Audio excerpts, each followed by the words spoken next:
And welcome back, everybody, to the Podcaster Nation. That's right. I said welcome back because I know you were just listening to our stuff and you loved it so much that you came back for more. Folks, that was a brilliant move because we have a lot more for you. Now, why do we have so much more for you? Because this is the podcast. It's about podcasters, it's for podcasters, and it's done by podcasters. Our guest today, amongst other things, is wait for it, a podcaster. See, you are brilliant. Totally figured it out. Folks, this is the place where we raise each other up, and this is the place where the rising tide raises all ships. So let's get sailing, bring in our awesome guest today. Our guest today is bringing light to underserved content and underrepresented filmmakers. Our guest today is the president of Mometu, which you're going to get to hear all about. And he's also the host of the More for Me and You podcast. He also is the founder of the Mometu Film Festival. We're going to let him tell you about that. And folks, please welcome to the show, Bryan Louzil. Did I get it right? Louzil? You got it right. I was waiting for the bah, bah, bah, bah, like great introduction. Well done. Thank you. I appreciate it. Bryan, welcome to the show, man. How you doing? I'm doing great. I'm doing great. It's a beautiful day because a Dodger game is not on at the moment. I'm hoping Right that on. tomorrow is going to be a better day because yesterday was absolutely terrible to watch two home runs in the first two batters. It was Brutal. rough.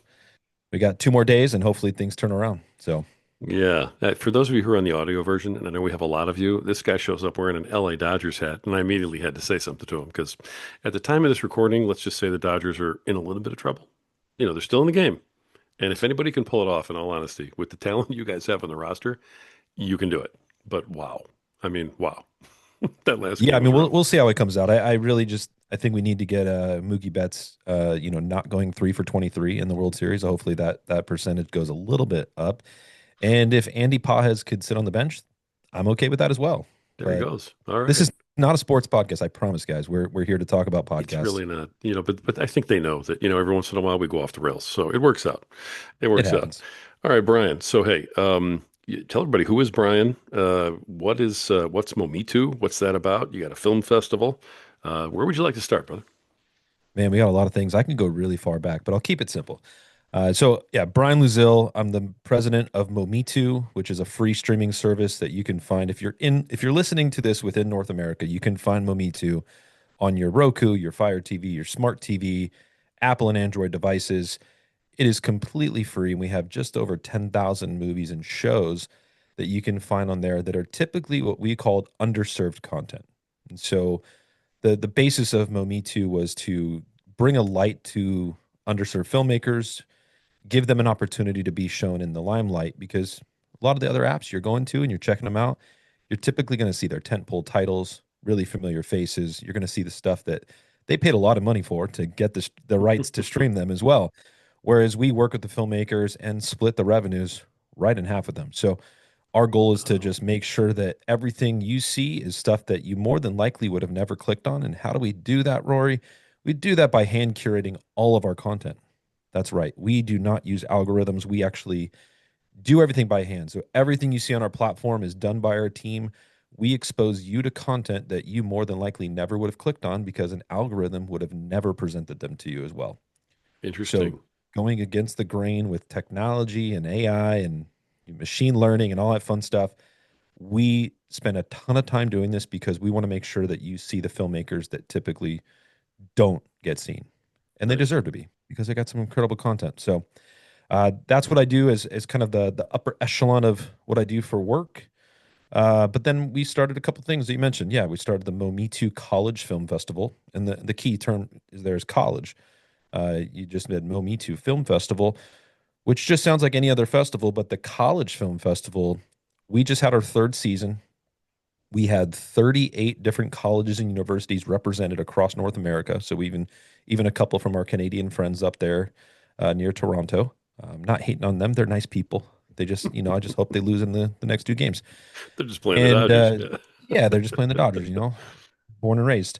But then the from those 38 colleges and universities, we had 83 films selected. All of those films were placed on Momitu for 30 days. We put together four educational panels for them to learn about distribution, about monetization, about filmmaking, about film festival strategies, a lot of different topics that we're just giving back to them as far as knowledge. And then at the end of the virtual portion, the 7 category winners were then invited to Hollywood, and we screened their films, put them up on the big screen. We had a beautiful red carpet with Miss World America there interviewing them. We had a Q&A on stage that they got to take place in. And the coolest thing is that one of these filmmakers is now in development because we worked with a company called Insurgents Films to develop their short film into a feature that they get to direct. So a 23-year-old filmmaker just out of college is going to be making their first feature film, no debt, and we have distribution already planned for it, PR, marketing, all that fun stuff. So I love the festival. If you can't tell, I talk a lot about it, very passionate about it because we get to help the up and coming filmmakers get a step up and a leg up in the industry where they normally would have to fight really hard to get there. So we just want to, share the next wave of filmmakers and next wave of storytellers. So that's the goal with the festival. It's going well so far. It's still early days. Hmm. And then lastly, because we're here on the Podcaster Nation, who doesn't have a podcast? Everyone's got one now. I have the More for Me and You podcast, which is what Mometu means. Mometu means more for me and you. Nice. And then the Mometu came about because it's more opportunities for filmmakers. It's the me sitting on the couch with you, showing you the content. And then the you too is universal, all all you know, demographics and, just all races and everything. We just want to make sure we put the universal you behind it because that's very important for us. Nice. So started the podcast to really, I mean, we started back in, started working on it about a year and a half ago. We were doing it just like this, virtual, and we eventually said, we need a little bit more of a personal touch. So we kind of scrapped what we had initially done, and we started doing it in person. So we film in Hollywood. I think we just dropped episode 34, and we have on, I'm the host, but I say we because it's a team. But we have on guests that are across the entertainment spectrum where they get to share their journeys. So actors, directors, producers, reality TV show stars. We had some social media creators jump on recently and just share their journey of how they got to where they are today. And then we then take it a step further and do a movie review on a film that they pick that's playing on Mometu. So Cool.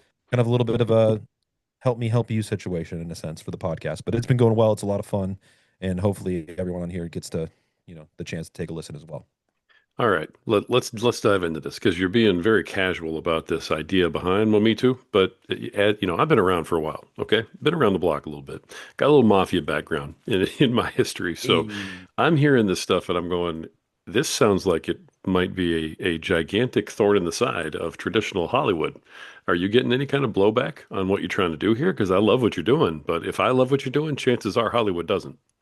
Yeah, no, I appreciate that. No, we're not really getting much of a blowback in the sense of Hollywood because Hollywood, as most people know, it is going to be the big studio productions, the massive budgets, the 340 odd $1 million they spent on making a terrible Snow White rendition film, whatever that they did with that live action stuff that just completely flopped.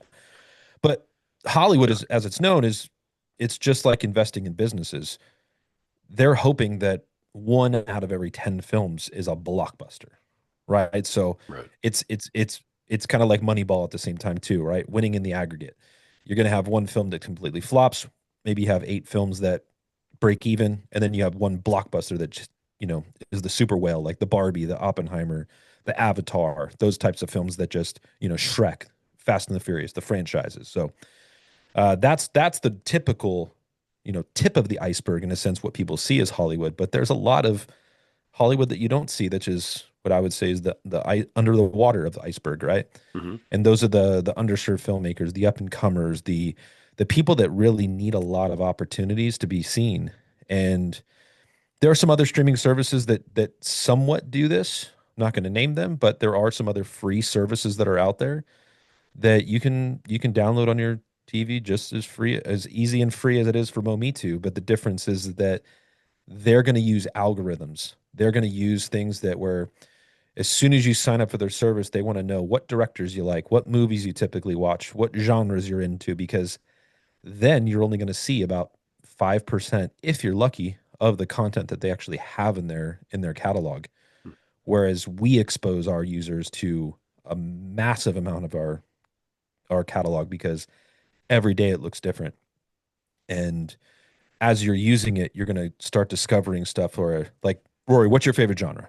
It's a great example. What's your favorite genre of film? Probably action adventure, I guess. I'm Action not, yeah, adventure. something like I would that. I would have thought you were a rom-com guy, but I'll go with action adventure. But let's just say Wow. your action adventure. Just jokes, everyone. Just jokes. So action adventure, you get into that, and you're typically going to find obviously heart racing stuff, things that really get you going. Right. Would you have typically ever seen or been exposed to, say, Korean dramas or Korean crime thrillers? Never, not in a million years. Not a million years, right? Yeah. Now we could go ahead and expose you to that content, and then maybe after watching one or two of those films, you're like, man, this stuff is really cool. It's invigorating. We have a film that we talk about a lot called The Policeman's Lineage. And if you remember the movie, did you ever see the movie Parasite? I don't think so. It No. was really, really popular. I can't remember if it was a Academy Award or if it was or I can't remember the different names or whatever. But either way, they won the film of the year, right? So they have an actor, the younger guy in there. His name is Choi Woo Shik. And so Parasite did this big thing for Korean dramas. A lot of Americans started watching Korean dramas, but you typically don't know about the next film they do. So this was one of the next films that Choi Woo Shik did, and he's phenomenal. And it just happens to be the Korean version of Training Day. In a sense, that's kind of how the story goes. It's a little different, but if you're okay with watching subtitles, all of a sudden, after watching one, then you're Hmm. like, well, let me check out another. Let me check out another. And all of a sudden, you're talking to your friends and you're like, man, I'm really into Korean dramas now. And it's only because you got exposed to it. That's a lot of what the algorithms do. They're going to take a chance on you and hopefully expose you to something, but then you may or may not click on it, whatever, and then it's just going to keep trying, but you may not ever see it. Hmm. And so you're trying to watch, figure out what's something to watch for 30 minutes, and by the time you get frustrated enough because you haven't found something that's either new or unique or different than what you've watched, then you're going to be like, I'm frustrated. My food's cold. Haven't eaten dinner yet, and I still haven't watched anything. I'm just going to go ahead and put on Suits or whatever show that I'm going to, have already binge watched 4,000 times. So that's a lot of what happens. We like to just take it a Yeah. little bit of a different step and expose you to content that's totally different, totally unique, and again, we don't have to be necessarily the first or first option for people, but we can always be that second option. But just a fallback to again expose you to content you never knew you loved. Something interesting that's out of the ordinary that, stimulates your brain just a little bit. 100%. Nice. Interesting. It's funny you said that because Suits is one of my, I can't find anything else to watch. I'll just put this on in the Hey, background while I work. mine too. Shows. I'm So, all about it. Suits. I love Entourage, Mad Men. All those are great shows. all right. Yep. You're speaking my language for sure. All right. That's hilarious though. But this is really, really interesting. So if I have, I have an Amazon Fire TV, so Yeah, I can just search the app and it comes up and then what, download it to my TV? exactly. Okay. Excellent. And it's completely free to download, free to use. Everything is just ad based. So very similar to what people are, using YouTube. They're getting ads all the time. Yeah. I mean, all of Nothing them now. different. Yeah. All of them. I'm not going to name any of the other ones, out of respect for you, Yeah, I but mean it's all of also them are one of ad those based now. things Yeah. where, you and I grew up with commercials. Right. Like all of a sudden when you start calling them ads, it's a bad thing. Commercials were actually fun. And the funny thing is that what's the number one thing that most people you look forward to every single year, whether you watch football or not, or you're just a big Taylor Swift fan, is the Super Bowl. Super Bowl commercials. So Yep. Super Bowl commercials are the biggest thing. People are like, man, I can't wait to watch the commercials. Yet all year long, most people are like, man, I don't want to watch ads. I don't want to have to skip an ad. And it's like, come on, dude. Yeah. You So, need but a this is how break we at pay. some point. Exactly. Yeah. But this is how we pay the filmmakers, though, too. So, Sure. That's wonderful. I love the idea behind what you're doing. And it's something that's accessible to everybody, it sounds like. Now, if they don't have one of these TVs that works with it, or does it work with every single TV that's out on the market right now?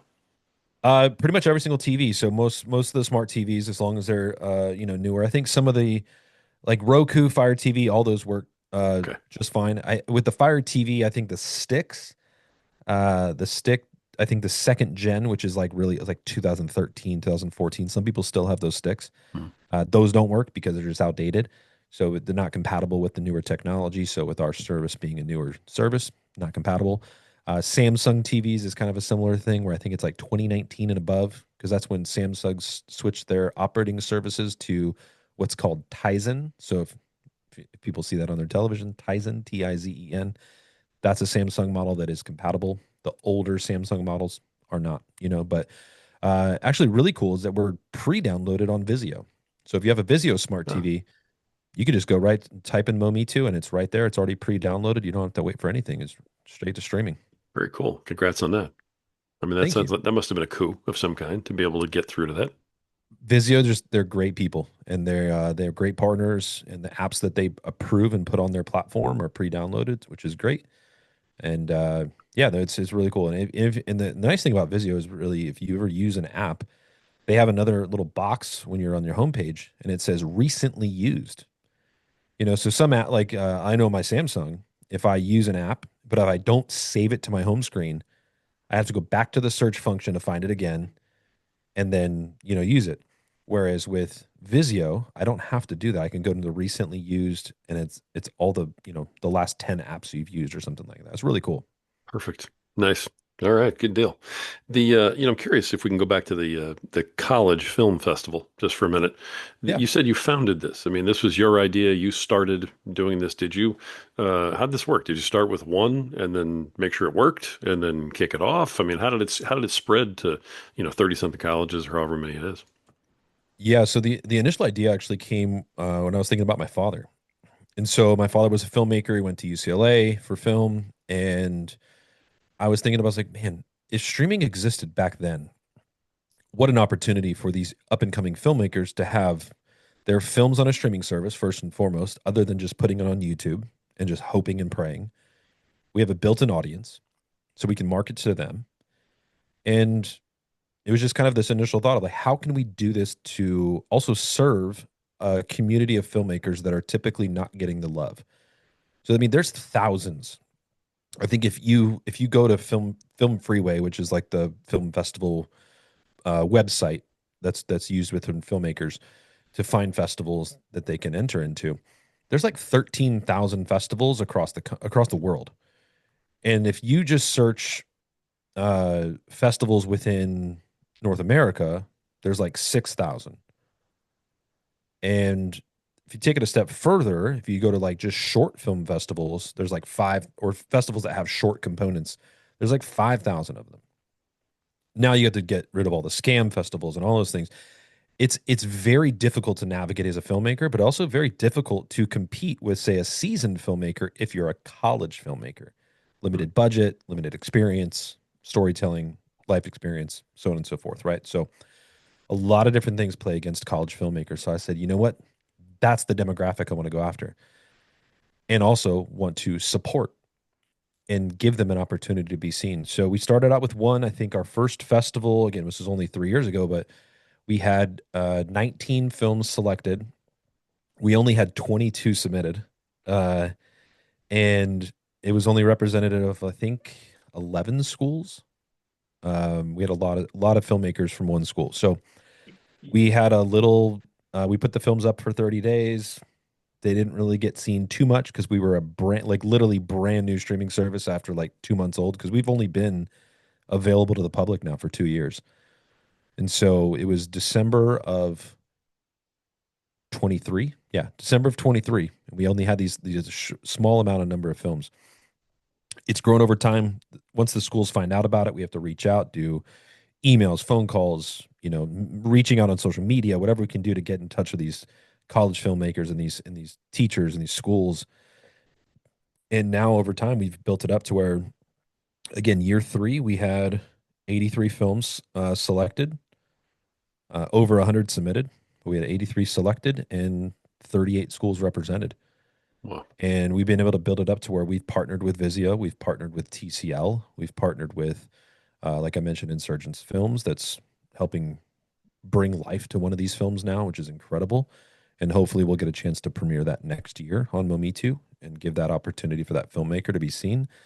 It just came down to something where I was just really passionate about, again, someone that's like my father and how different my life could have been maybe if someone had seen his film more, Hmm. right, when he was a Yeah. college student. Who knows? He could be the next Spielberg, for instance, right? I mean, Spielberg went to university or no, Cal State University Long Beach, graduated, then his master's at USC. And if it wasn't for someone giving him a chance, maybe we'd never would have seen Jaws.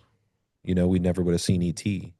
So there's a lot of things that took place for just one opportunity, one chance, one filmmaker being seen could totally change their life. So it sounds like your dad plays a huge part in this whole movement. I mean, is this pretty much where it all came from? Is kind of honoring your dad? Not initially, not the platform itself, but just the film festival. Yeah. So, um, but yeah, like if again, he was an independent filmmaker, so yeah, we're helping kind of the likes of what he was. But yeah, the film festival is more about the idea that kind of kicked it in my head. I don't know, I was probably had enough wine one night that I was just thinking about random stuff, and it happened, came about. So that Good for was you, that. man. But super happy about it. Excited to see what this grows into next year. How many more filmmakers we can support, even more companies that can partner in. So if you're a company that says, "Hey, man, this would be great," and to support financially, become a sponsor of. If you're listening, please reach out. We'd love to talk to you there. That's filmfestival at mometu.com. So filmfestival at mometu.com. Reach out. We'd love to take your money and support these students. We put 100% of it right back into the students. So we don't this is a passion project. This is not about becoming profitable for the festival. And um, we actually are also backed by a 501c3. So every single dollar that's put into it is also tax deductible as well. Excellent. Sounds like it's some great lead generation too for the channel. Yeah, we have some of these films are actually on the platform. So Uh, yeah, if you wanted to go watch the first Best Picture winner, we have that short film. It's called El Halcon, which means the Falcon in Spanish, and you can type it as EL and then Halcon, El Halcon.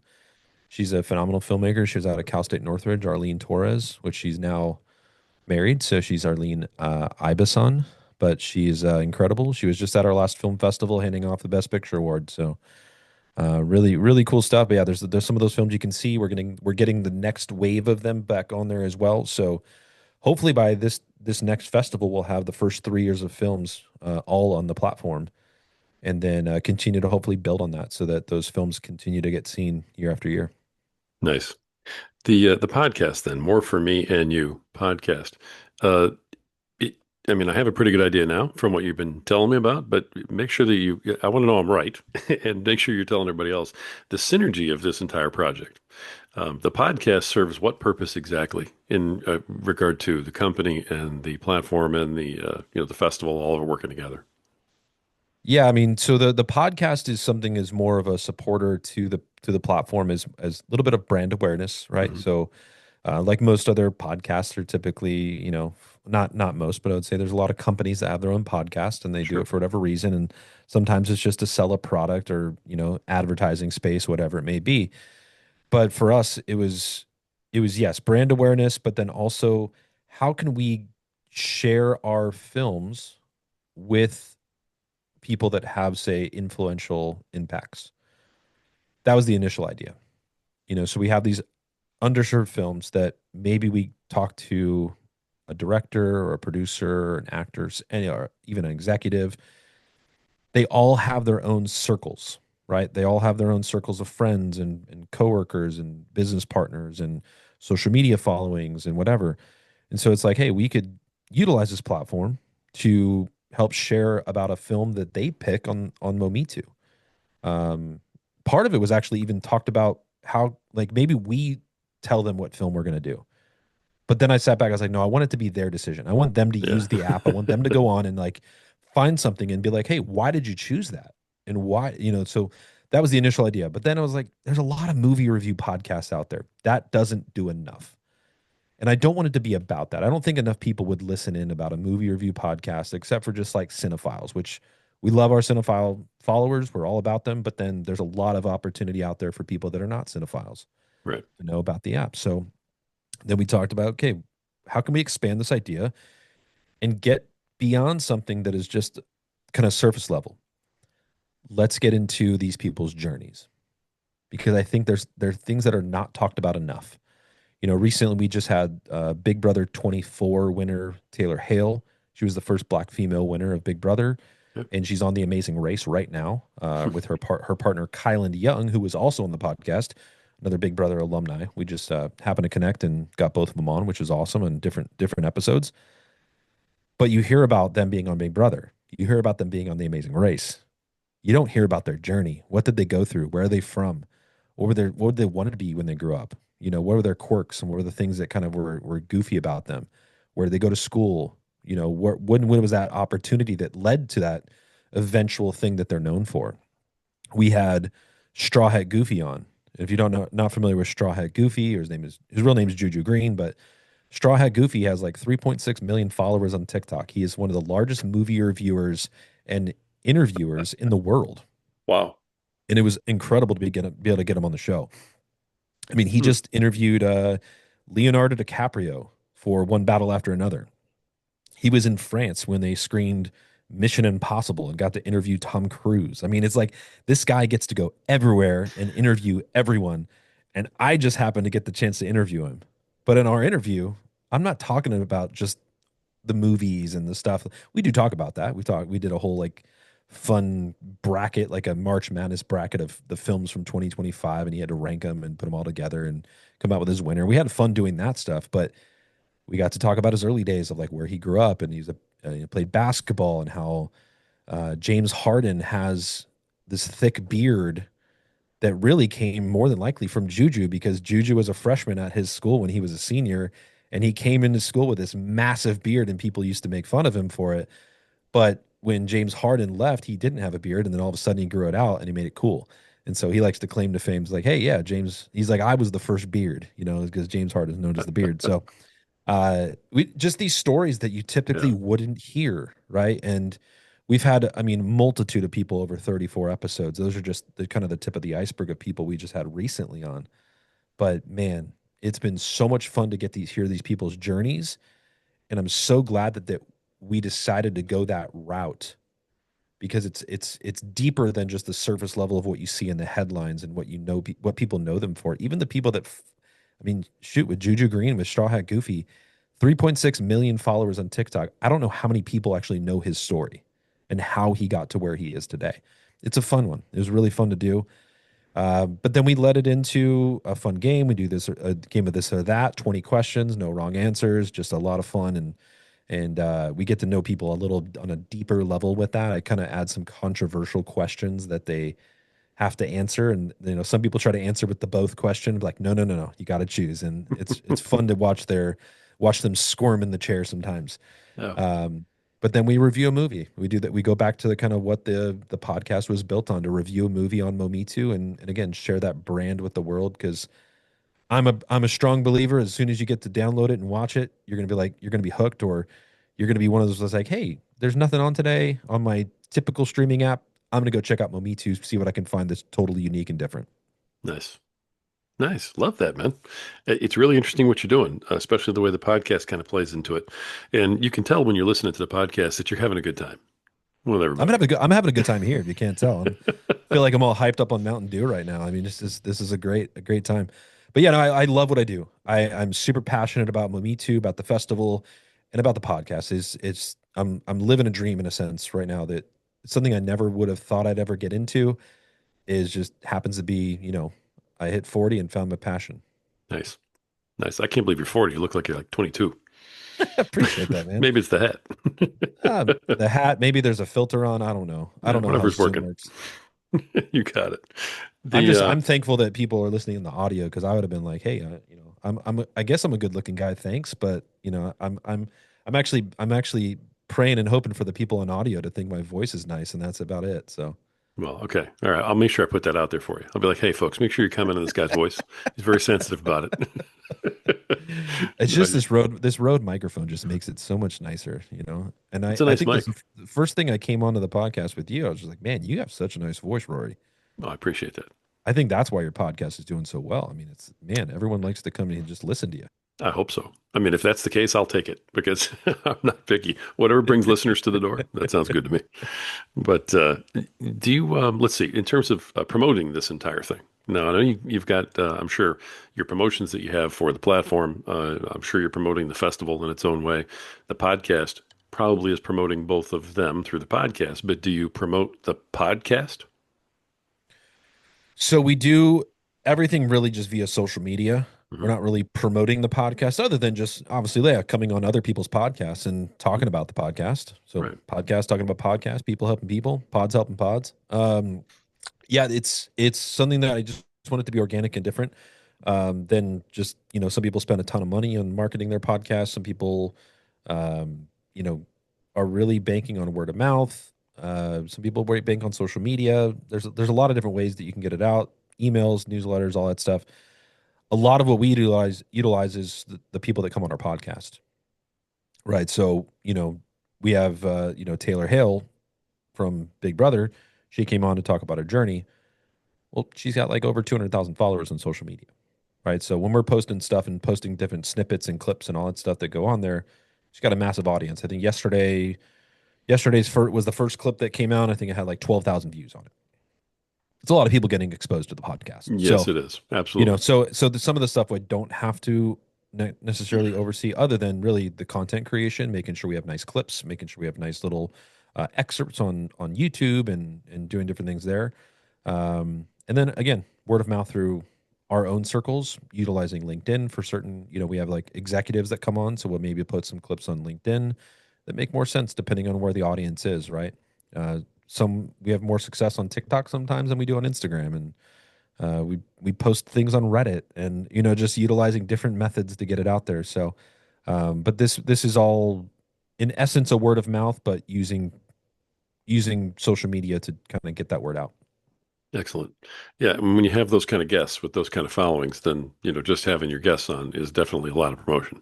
So you're blessed in that area. You got a lot of that coming for you.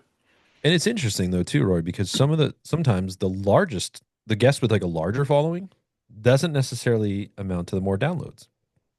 We've actually had some smaller or smaller guests, but guests with smaller followings, right? Or Hmm. just they're newer in the space or whatever.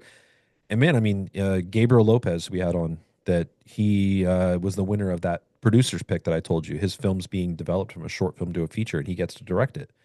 He's 23 years old, just graduated college out of Ringling College of Art Design, and his episode crushed. I mean, but it resonated. He shared it on social media. He had his whole circle of people. They shared it with, his circle shared it with more people and shared it with more people, and it doesn't necessarily have to be that person with 200,000 or plus followers. It could be the person that just is willing to promote it and push it out there. Right. And those are the episodes that are really, really done well. Yeah. And that's so true too, because you can't just go by the following. It's really what they do with that following, how engaged they are with the following. And I've heard those stories too. A guy I know had Aaron Rodgers, on his podcast, and he was like, "Oh, Aaron's got millions of followers. This is going to be awesome." And he only got a few thousand downloads on the thing, and that was it. And I was like, "Well, apparently Aaron's followers don't like him very much." Well, You how know, much did Aaron promote it? I Right? don't Because think he did. that's the reason. That's what I Yeah. mean is I don't like think he even shared the link. So it's like, exactly. hey, this doesn't Exactly. help you. So yeah, I go back to Taylor Hale just because her episode is literally out this week. But yeah, Taylor did a great little promo video with us. We did a nice little fun little teaser while we had her in the podcast studio, where she stood up and if you go to our social media page, it's at Mometu Podcast, or you can Okay. type in more for me and you. Either way, it'll pop up. You'll see the Mometu star. And but at Mometu Podcast, you go on there and you see this video of her where she stands up out of a chair and gives this like fun speech. Well, that was what she did at Big Brother. She got up and she gave this incredible speech that is known as one of the best speeches in Big Brother history for the final two chairs that ended up where she won. And she also got America's favorite house guest. So she won like $800,000 on top of being the winner of Big Brother, which is really cool. Nice. And now she's doing the Amazing Race, and she's even more opportunities open up. So but she was able to do this cool little video for us and call to action to say, "Go watch my episode now." And I mean, within the first few hours, we had like a couple hundred downloads, and it was just like, man, this is great. For us, we're 34 episodes in, so we have a smaller following. So a couple hundred episodes in the first couple hours was like, whew. Like Yeah, this that's is amazing. great, and it's continued to grow ever since. So it's been awesome. Perfect. Just, I really like everything that you're putting together here. It's very unique. I haven't talked to anybody who does what you are doing, and so, for me, this is the fun part. I really enjoy this, and I appreciate you coming out here and sharing this stuff. Since I'm telling you about stuff that I like, I'm going to go ahead and hit you with my corny question real quick. Let's do When it. it I love when, corny questions. when it comes to doing your podcast, what is it about doing the podcast that you love the most? Hmm. And what is it about doing your podcast that you just absolutely, positively throw it out the window, can't stand, hate the most? Well, I'm a firm believer in going with the hates first. I do not like scheduling the podcasts and doing everything that goes along with Hmm, putting them up. There's a lot of work that goes into if you're doing certain things. Now, if you're and I'm not going to say just doing an audio podcast because I think that's the OGs, the purists will say that's the only way. But if you're just doing that, you're typically not coming up with artwork. You're not doing a lot of extra things that are needed for, say, a visual podcast, right? Something right. that goes up. So every episode I do, I create artwork for the main thumbnail for YouTube. I create artwork for all the social media, the cover art that goes along with that. So every episode we have the full episode in both video and audio. We pull the audio, put it up on Buzzsprout, and there's no artwork there, but we have to do all the synopsis of the episode and putting in all the information to make sure the tags and all that stuff to hopefully people can find it properly or just a little bit, a few more people can watch it or listen to it. Then you put it up on YouTube. You got to do all the art, all the cover art, all that stuff. Again, the same synopsis so there. But then we have three excerpts that we put up. So we have smaller pieces. So one's usually a fun conversation of the getting to know you journey part. One is going to be the this or that segment, and then the other segment's going to be the movie review portion. So artwork for all three of those, and then we have uh, five pieces or five reels, right? Five clips that we put together for social media that go up on Reels, they go up on YouTube, they go, Instagram, TikTok, all that stuff. And those all have cover art too. And so it's just a lot of work to just get everything up. Yeah. So I do not enjoy that. It's fun, I was but I getting that don't like idea. but I Yeah. don't like being up until like, sometimes 2 a.m. finishing all that stuff. So because oh my gosh, we're under the wire. The episode goes live tomorrow. Social media stuff's already scheduled. We got to get all that stuff and everything done so that it goes up at like 6 a.m. the next morning. It's Okay. not that's the stuff I don't like. Gotcha. Um, but again, it's kind of fun too. So All right. one of those I hate it, but I love it. We're going to come back to that one in a minute because I have a follow-up question on that, but I want to hear about the part you love first. So, the stuff I love the most is just the actual conversation because interviewing these people, like there's so much work there's prep work that goes into it, right? The research and getting to know the person, going through their social media to look through, recent clips and getting context for things so that hopefully I know the answer before I ask it kind of thing. mhm, Um, but that the listeners don't know, right? There's a lot of prep work that goes into that. Even off camera, like you can't see, but I have like notes that are hanging so I can see the next questions coming up because I want to be prepared. I don't want to ever get to a point where there's dead air. There's a dead moment of like I don't know what I'm saying. I don't know what's coming up or maybe even a point where the guest is just talking too much, like probably I am, and I just can cut them off at a certain point and say, "Hey, okay, let's get back to this. Let's get to this next question so that it's not a 2-hour episode." And minimizing that. And so my editor doesn't hate me later because we have way too much content and he's got to get it down to an hour and a half. So there's all of that, right? All that work that goes into it makes that conversation so much fun. And when I see the joy on my guests as they're talking, because mhm, of all that prep work, it makes it easy for them and they can just relax and have more fun. right. And even to the point where they compliment saying, man, the organization of you because it's like these people have been on multiple podcasts. It's like the organization of coming into a studio and recording and doing all that stuff. They're overjoyed because it makes it just so much easier for them and it makes them feel more comfortable. And you typically get better stories and better conversations out of that sometimes. Sure. Oh, I love that part. All right. Let me go back to the hate part. You're the president of the company, right? I am. And you're doing all of this stuff, artwork, thumbnails, everything else yourself. I just kind of assumed you would have a team working under you, like, some kind of sweatshop, a whole bunch of people, churning away artwork in the middle of the night. But Yeah, you're that's what doing the people work don't think. yourself, huh?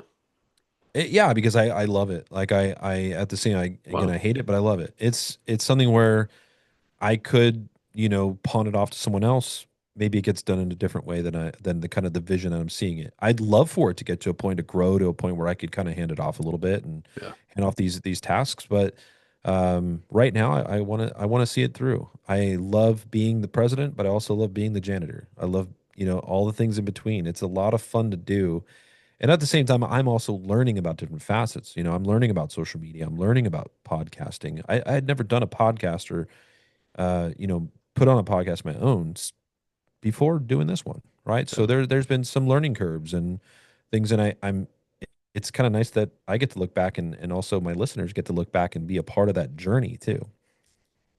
So that's been absolutely. fun. But no, I really enjoy doing all this stuff. I have an incredible team that work with me though. My ops, the director of operations, who helps me get up, some of the podcasts up and some of the content, even because you can find the podcast on Mometu as well. We have it housed on there also, just in case our people come across it. It randomly builds into hey, you watch this, so here's something you might like, kind of thing. After you Cool. finish watching a movie or finish watching a short film, whatever it may be, maybe that person that I interviewed was in the movie that or directed the movie that because we have directors on. So it's like, hey, they directed a film that you just watched. Now watch their podcast. It's kind of fun. So he Absolutely. helps me a lot with that stuff.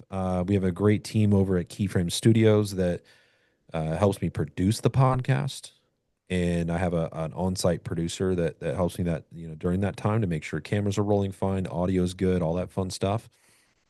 And I also have a great editor. His name's Ken. We shout him out. We actually did a if you go on the social media page on Instagram, you can see the Ken shout outs where we thanked our editor. We always say, "I love you, Ken. Appreciate you, Ken. Ken, edit that out. That wasn't good." Whatever. Like during conversations, because maybe someone curses or someone says something they shouldn't have said or whatever it may be. So those moments are really fun. We keep all those bloopers. So shout out to Ken for just getting all that stuff. So there's a team behind it, but at the end of the day, I want to see the vision come to life the kind of way I want to see it. So I'm willing to do all the work that's needed to make that happen. That's admirable. It really is. I can appreciate the work that you're putting in behind the scenes because obviously, when you're a podcaster, you understand what that means. But Yeah. it is a lot more work than people think. That's for sure. As you're doing this, do you find that it's more likely that the people find your platform and then find your podcast as like an add-in, or are there people that are finding the podcast and then finding the platform from the information there? Do you have an idea on the traffic flow? I think it's a little bit of both, Mhm. but I think more people. So it's if you're just say searching something on your Roku or on your Vizio or whatever television, you search something, you find it, or you're on justwatch.com or whatever, and you find something that's on Mometu, and you end up watching a movie, you download Mometu, you check it out, you watch the movie. Sometimes that obviously Big Brother's always listening, right? Alexa's always listening on your conversations. Hey Siri, what are you Right? listening to now? Hopefully my phone doesn't buzz. Nope, she didn't. She wasn't listening that time. But you get the point, right? You Yep, get to this, and you when you're getting listened in on all the time, as we are by our phones and social media and all that fun stuff. absolutely. Maybe you find the Mometu social media handle, and then you see a clip, and that may lead you to the podcast, right? Right. So, but again, the podcast could also be the first time anyone hears about Mometu, and they get to it. They find it on social media or via the guests that we have on, or it just plays into the algorithm because they were, on there listening to Podcaster Nation and they finally end up on ours somehow, right? So then they're like, well, what is this Mometu thing, right? And maybe they check out our bio, maybe they check out a post, maybe whatever it is that gets them there. The movie review portion, episode or part of our segment of our episodes that leads them to downloading the app. I don't know the percentages necessarily because Sure. we don't always have that data, Right. but I think there's people that have kind of found both each both way. The initial idea, though, is that the podcast will lead you to the platform. Okay, That is my goal, at least with the podcast. sure. That people get exposed to these really cool segments, these really cool journeys, but then they're like, oh, well, Momitu's kind of cool. Let me go download that and check it out. I'm glad you said that because that was my assumption going in terms of how to look at the podcast. And if that's the case, then of course there's going to be a certain number of listeners to the podcast that are from the platform. But my curiosity has come with who is since it's not everybody, who is your listener that you're aimed for then? Who's your listener for your podcast? I don't know if I necessarily have a specific demo, um, because people find podcasts in unique ways. Sure. I think that there's going to be, again, Taylor Hale this week. She's on Big Brother. There's going to be a lot of people that that watch Big Brother. They probably watch cable television or typical mainstream television because they're watching Big Brother on CBS. Right. They may not be using a free service. They may not know about it. So those users are potentially going to be introduced to Mometu for the first time. Whether they like it or not, I don't know because I don't know the people every single like she has 200,000 followers on one platform and 100,000 followers on another platform, and maybe that people find her stuff randomly through her content. I don't know how they're getting to it, but there could be some people that follow us because of that. Like, and check out the platform. Every person's going to be different though, because we may have like a filmmaker on as a guest. James Cullen Bressick, we had him on, and he's a filmmaker, been making films for like 15 or 16 years now. His followers, his people that follow him are typically people in the entertainment world. They're cinephiles, they're filmmakers, they're actors, they're people that are really interested in independent film. So when they get to it, there's probably a higher percentage of those people that are going to check out Momitu because that's what they're into, right? Yeah.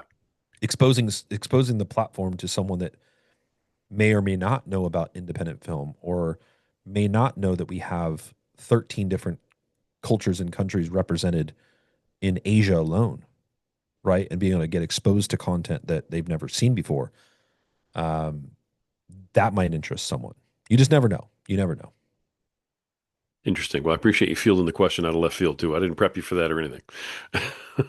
So thanks for that. Keep throwing them, baby. I love it. Yeah, you know, It's it's No, and I liked prepped questions. Those are great, but I love the organic non-prepped.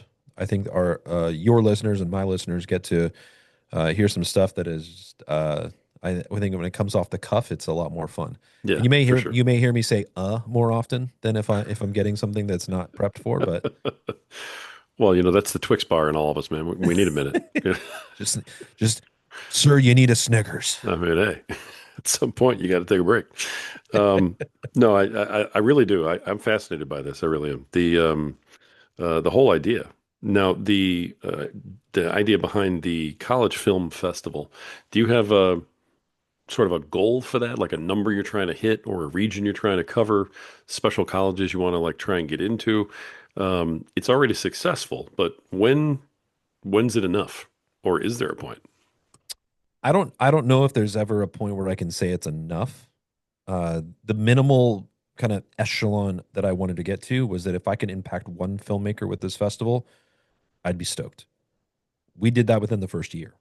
Hmm. So we had a filmmaker that he had sorry, he had entered into and submitted his film to like 10 different festivals that he had told me. And this was someone that we had one of those educational panels, and he happened to just be the last person on the Zoom call. And so I was like, hey buddy, how are you? And he's like, oh, I'm good, I'm good. He's like, dude, I just want to say thank you for accepting my film. And I was like, why? He's like, well, just being accepted into a film festival is great. He's like, I submitted to 10 different festivals. I got denied by all of them. I was really contemplating whether I wanted to be a filmmaker still. Wow. And he's like, you accepted my film. And that just gave me so much more confidence to keep it going. And he was a great filmmaker. His film was phenomenal. I loved his story. And just to have that person come and say like it was a success for him, and he didn't even win any awards. It made it all worth it. Yeah. That person is still in the film world today. I stay connected with him. So it's great to see that little bit of confidence may or may not have been, the part that kept it going. And I hope that it is. It's great to be a part of someone's story like that. Then all the winners, seeing them get their prizes, get them, all that stuff always builds more confidence. Obviously, when you win, that's always great. I think now to see this filmmaker who won this award get to make their film, I think there's a lot that goes into it. There's legal stuff. There's pre-production, planning, the writing of the script, the development of that, multiple iterations of the script because you have to refine it, make sure you can write it to your budget and all that stuff too. It's really difficult. You got to secure locations and secure timing and actors and all that stuff and get it ready to shoot. And then all the planning for behind the scenes footage and getting all that stuff so you can use it for marketing I'm planning on going out to a shoot and hopefully getting some like local news stations to come cover it and there's a lot of pieces that go to it. I think that's an exciting piece because that hopefully will lead to this person making their first feature film. And man, what could come out of that? I would love if then 10, 20 years from now, that person's like, yeah, I got my break with Mometu. That'd be so cool, right? The Mometu College Film Festival gave me my first break. I would love that. So I don't know if there's necessarily like a point where I'm like, that's what I want to get to. I think as long as we can continue to keep growing every year, we can continue to affect and support more filmmakers and get more film schools involved as far as even just getting one submission from every film. That would be an incredible success. I mean, man, if we had one film from every single film school, and that's over 300 schools across the country, across North America at least. So, um, yeah, that'd be a phenomenal success. But yeah, Nice. just to impact one student I would say, was enough. Nice. Well, I talked to a lot of folks, and I'm one of them, also who have the exact same feeling about our podcast. So, I think Yeah, that's fantastic. Impact one life. What you're doing makes sense. Love the mission. Really do. Really love the appreciate mission. that. Thank you. Congratulations on everything you're doing, and power to you, man. As we, kind of start wrapping this up, I know you got a hard stop. I got to get you out of here for because you're a very popular guy. So I got to get you on to your next big interview. And let me kind of wrap us up with this. In terms of doing the podcast itself, Mhm. the what's the best piece of advice you can give out to folks who are not quite where you are yet? Well, first and foremost, if you're starting a podcast, make sure that you plan out your first, I would say, 5 to 7 episodes. Hmm. Things happen in life, and I'm in a stage where I'm a father of a 3-year-old, almost 4-year-old now, which is crazy how time flies. Congratulations, that's Thank fantastic. you. It's nuts that how quickly time flies. But again, there's things that happen in life. For me, that's my personal, thing. For someone else, it could be their job because most of us are not podcasting full time. Maybe you have your full time job. Maybe you have a spouse. Maybe you have a family member that you have to look after. Whatever it may be, life throws you things all the time. So many hurdles. So plan far out and ahead. Make sure you get about 5 to 7 episodes in the can right from the jump before you start releasing stuff because you're gonna get behind. I'm already at a point right now. Like I just released an episode. We do not have an episode for next week. It's okay though, because it's kind of the end of the year, so we're kind of like slowing down anyways. So we're gonna probably move it back to like every other week now. So, but that's okay. But we filmed 10 episodes before we released our first one, and that really helped with the planning. It really helped with making sure we have enough footage to know how did we want to edit it, how did we want to make sure that the creative aspect of it went, and even to get to that point and be like, okay, how are things working over these 10 episodes? So where we can then start to plan out 11, 12, 13, 14, right? So we can kind of get guests in a line and all that stuff. So yeah, planning is so important. And if you're a podcast that if you're just a single talking head, that's a little different.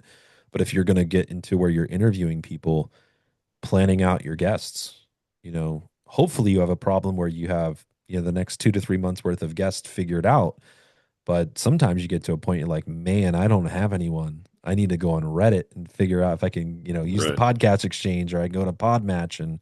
which is how I found you and go into Podmatch and find some people or other platforms that do stuff like that to really help you find or go on social media and reach out to people. But it's really difficult. And sometimes you're going to get to a point where you're like, man, I'm behind, right? So stay ahead.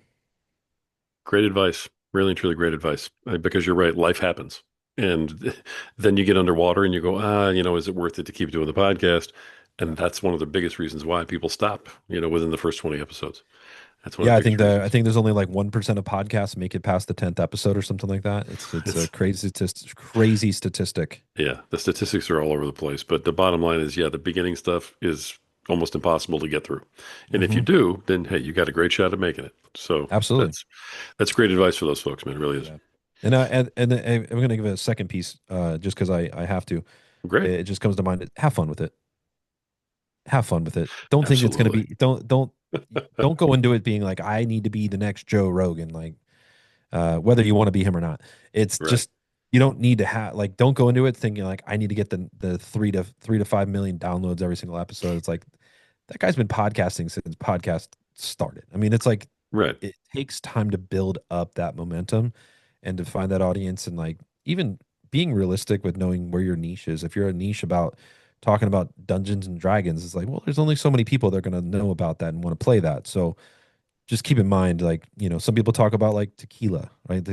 Okay, well, there's only so many people that drink tequila. Some people just they think tequila, they think Jose Cuervo, and they think college, and then they're out. So just know that like be realistic with your niches, realistic with, and I know Rory's already like thinking about times where he had in college. So uh, just Yeah. go in with realistic expectations of just keeping it fun, keeping it light, and I think your audience will find you more than you'll find your audience. That's another piece of advice that's great. Yes, unfortunately, I'm trying to get past the imagery right now that you pulled up in my head. Yeah, no, it wasn't for me, but it was from people that I know very well. And wow, Yeah. yeah, really rough. Okay, now other than me being triggered, let's get back to this. How can what's best contact information for you, and how can everybody reach you if they want to, talk to you, find out more, talk to you about the show, everything else? Yeah, so well, first and foremost, as a whole, is Mometu, which I think is more important than anything else, at least as far as what we're talking about.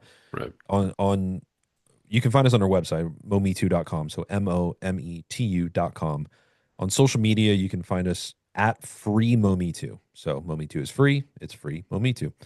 That's going to get you to our Instagram page, TikTok page. It's going to be the same thing on YouTube and all that stuff. So find us there. That's how you can kind of stay up to date with like maybe new releases or just clips and such of different types of genres and things like that. Really fun.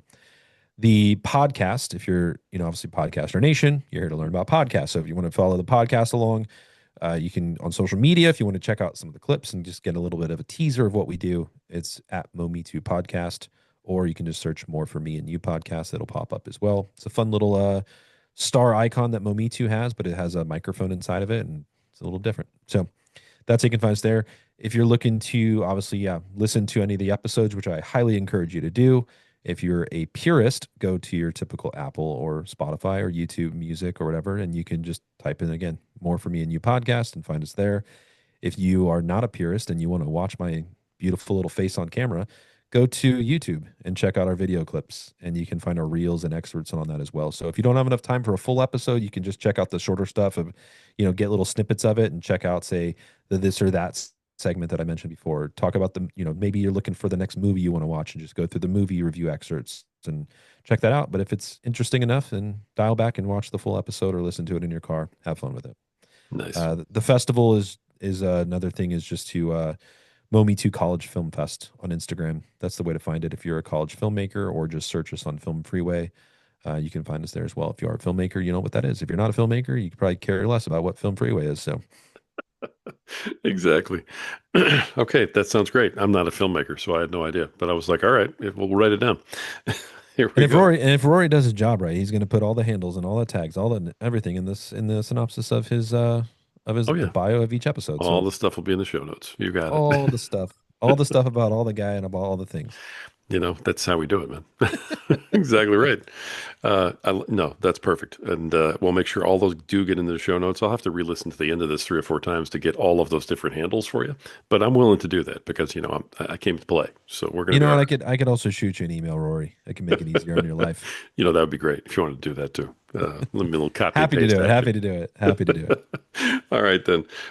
Bryan, I appreciate you, man. I really do. Love the project you're working on. Can't wait to see where it goes, Thank how it you. develops, and what the next steps are for your podcast and for your streaming service, your company. It's amazing. I appreciate you coming on here and sharing your journey with everybody. It's been great. No, it's my pleasure. And thank you for putting together the Podcaster Nation and just helping podcasters just get their word out as well. It's very difficult to, with the thousands and thousands of podcasts, to get your word out there, to get to hear different stories about why people are doing, their why is super important. I think you're bringing that a lot to the limelight. So thank you for doing this. Thank you, man. I appreciate that a lot. All right, folks, that's been another fantastic episode of the Podcaster Nation. The reason that we have such powerful podcasters with such powerful messages coming on here is because this is the podcast that's about podcasters, it's for podcasters, and it's done by podcasters. And I think we showed you again today that this is the place where the rising tide truly raises all ships. So keep sailing.